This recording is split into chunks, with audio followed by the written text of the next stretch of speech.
Okay, so welcome back to our course. We are now in chapter 2B, which is the calculation of net surplus.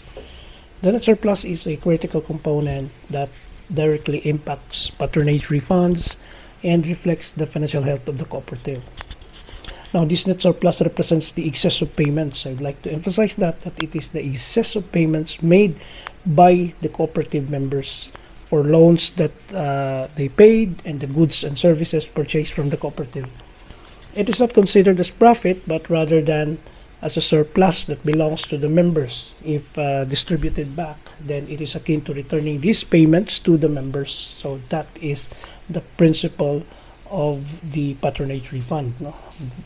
From the principles of patronage refund. Now, in the calculation of net surplus, the cooperative determines the net surplus at the close of each fiscal year or calendar year based on the bylaws of the cooperative.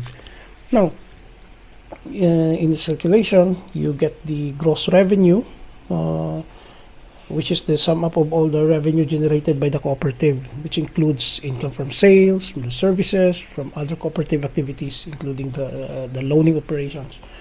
And then from the gross revenue, you deduct the operating expenses, which are composed maybe of the salaries, utilities, administrative costs, and other necessary expenditures. So after deducting the operating expenses from the gross revenue, you will get the net surplus.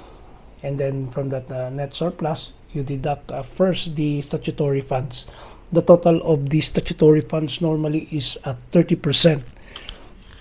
We will discuss further about the details of the statutory reserves, which is the 30% as a whole, so that we will just focus on what we are discussing now in this chapter. Now, after that, it will now be available for the distribution for the interest on share capital as well as the patronage refund. So, it is important to remember that the patronage refund should not be less than 30% of the remaining amount after deducting the statutory reserves from the net surplus. And also the net the patronage refund rate must not be twice the rate of the interest on share capital. So that is those are the two things that are important to consider. So the net surplus directly influences the amount available for patronage refunds.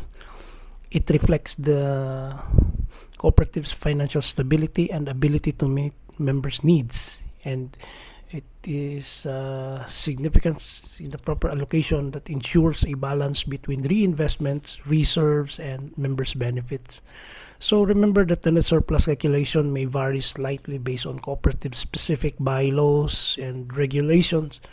And cooperatives should maintain transparency and communicate the net surplus distribution process to their members.